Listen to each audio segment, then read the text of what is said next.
Hello everyone, hope you're doing well. Welcome back to my channel. Today we are in day 2 of the March daily LeetCode challenge and we again have easy question in front of us. Yesterday also we had easy question and today also we are having easy question. So let us quickly dive into it. Let's start to understand what is happening. So before going to this, just a reminder. See, this whole question is on the basis of a merge sort. Okay. So if you're not aware what is the merge sort, I will request that please do go and Google it out. You will get a lot of ideas. And remember, the whole question is going to revolve around this topic. And remember, if you want your solution to beat 100% of the other solutions, then you will have to implement in a merge sort way only. Okay.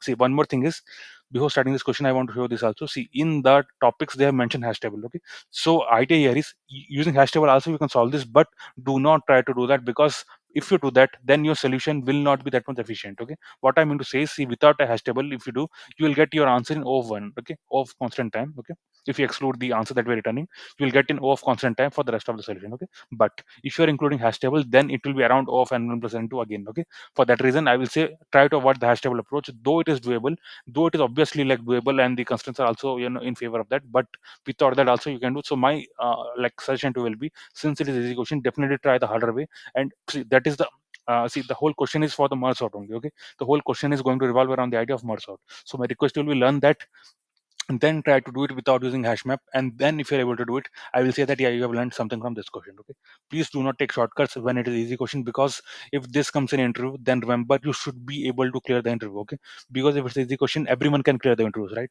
So your solution should be different from others. It should be better than others, and at least your explanation should be better than others. That's why I always say, whenever it's easy question, you should try your best, okay, to beat 100% of other solutions, because that is the only way you can ensure that you go to the next round, okay, of the interview. Otherwise, every easy questions everyone can solve, and then it will be very difficult for you to ensure that you are going to the next round, right? Yep. Let me quickly dive into the question now.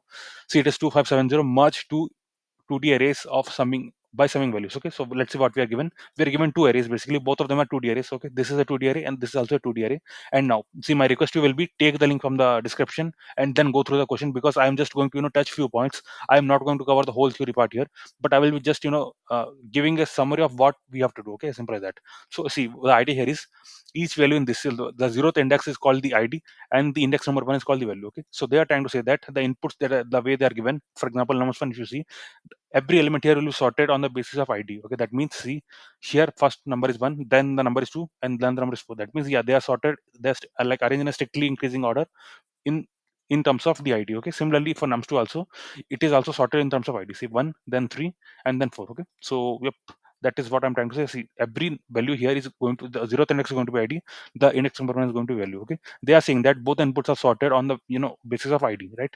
Now, if you try to understand what is happening, you will get to know that, yeah, the exact same scenario we actually handled during merge sort also. Both the arrays are supposed to be sorted, and then from those sorted arrays we try to take the elements and finally form a sorted array by combining the two. Okay, so it is the exact same scenario that we used to do for merge sort also. So that is how the link is getting created. Yeah, that because, yeah, the merge sort whatever we did, the same thing we can apply with a just slight difference, because see, in merge sort you have just 1D array, here you are having 2D arrays, and obviously there are some more conditions also. So obviously just modify the merge sort array and merge sort approach and then try to solve it. Okay, now see here, for example, let us take 1. Okay, here the key is 1 and the value is 2. Similarly, here the key is again 1 and the value is 4. Okay, in that case what you do, both the values will have to add up, that 4 and this 2. Okay, sorry, 2 and 4 both you have to add up, and 2 plus 4 is 6. So in the answer, if you see, for the key number 1 we are writing the value as 6. That is the first thing. Okay, now the second condition is that even the answer that we're writing should be sorted in ascending order by ID. Okay, that's what they're trying to tell you. The answer should be sorted in ascending order by ID. If you see here, the 1, the 2,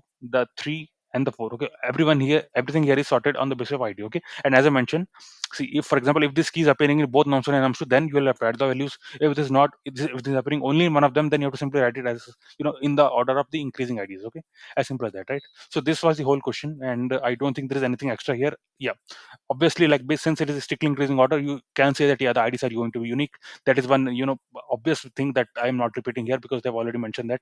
And yep, and that is all. So let us quickly dive into the solution. I've already mentioned, please do not go for the hash map thing. Without that also you can solve it. So let us quickly do what we have seen. Okay, yep. So first of all, I'm creating answer. See, again, one thing, remember, see, in LeetCode, if you read multiple solutions, you will get to know this, that, see, once in this question, if you see, they are asking you to return a final output. Okay, now in order to make this output, you will obviously have to take some space. The answer that you are going to make will apply some space, but the idea here is, since it is only requirement of the question, that's why I'm making this answer. Okay, this is not a part of our result as such. Okay, that is to get this result, okay, what space we are using, that is called space complexity, okay, not the actual result the way they are trying to ask us to return, okay. So the idea here is, whenever you are using something intermediate results and all, then you can say that yeah, that is going to consume a space. But in this case I am assuming that the answer, since they are asking us to return an array, so the space this answer is going to consume will not be a part of the space complexity, okay. That is the reason why I'm mentioning this as O1 solution, and in terms of time complexity it is going to O of n1 plus n2, right. Let me quickly show you what I've done. First of all, I'm creating 4 pointers. Okay, what are they? See, pointer I value for nums1, pointer j value for nums2, and then the length of both of them. Okay, n1 is the length for nums2, nums1, and n2 is the length for nums2. Right now, see exactly, if you have seen the code for merge sort, no, you will see a lot of resemblance between the two, between what I'm showing now and what you have seen in the merge sort. Okay, it's exactly the same. There is two conditions and we have and between them, okay. That is, if of both the conditions true, only then the while loop will continue, otherwise we'll come out of the while loop, right. What are the conditions? I has to be, okay, let me zoom in. See, I has to be less than n1 and j has to be less than n2. Okay. Now let's see. See, the first condition is that if the ID of nums1 is less than the next ID to be processed for nums2. Okay.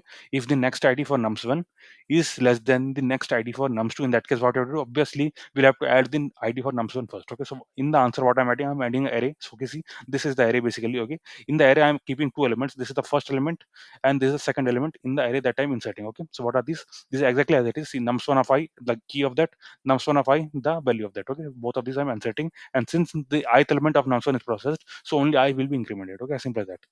The else condition of this is that, see, the else if condition is, if the key, that is if the ID for nums1 is equal to the next ID to be processed for nums2, in that case we will follow is, see, we will be adding up their values. Okay, see, both the IDs are same for the next values to be processed for nums1 and nums2. In that case, we will add up their values. Okay, so we'll just add one of the IDs. Okay, and the values will be added up. See, the ith value of nums1 is the ith value of nums1 is getting added with the jth value of nums2. Okay, the values are getting added, ID is common, so it will remain the same. Okay, since both elements from, see, one element from nums1 and one element from nums2 is being processed, so I will do I plus 1 and j plus 1. Right now, the else condition means the ID for the nums2 is now smaller than the ID for the nums1. Okay, in that case, only we will do j plus 1, because only the element from the that is the nums2 is getting processed. So we'll write the key for the next element for nums2 and the value for the next ID for nums2. Okay, both of them will be written. Right now, once we come out of this while loop, what will happen is either one of the arrays will be completely processed. Okay, any one of the arrays will be completely processed.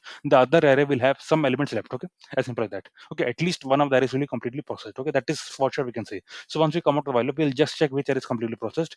If, let us say, nums1 is not completely processed, then this condition will be true, and we will be doing this part. Okay, what is this part coming from? This is coming from this. So exactly same thing I've written. Okay, these two lines exactly as it is I'm writing here. Okay, what I'm doing, we are just going to the next element of nums1, and we are writing the key and values, that is ID and values, and we are just doing I plus 1. Okay, as simple as that.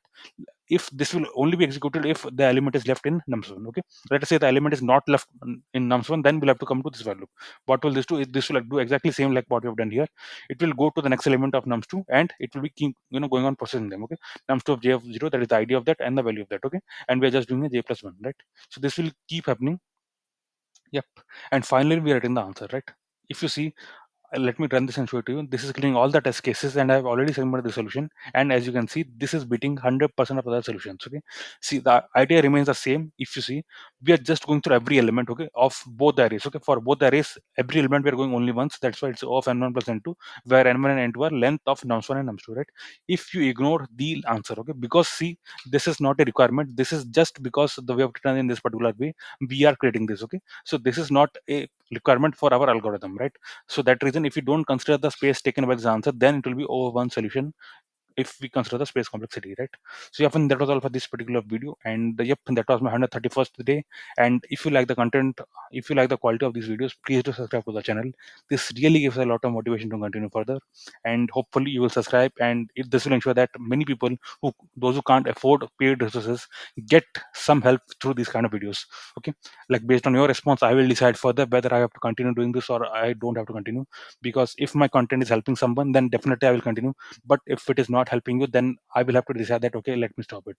So it's up to you. If you feel that this content is good and it will be helpful for someone, then please do subscribe to the channel. This really gives us a lot of motivation to continue further. See you tomorrow, and thanks a lot.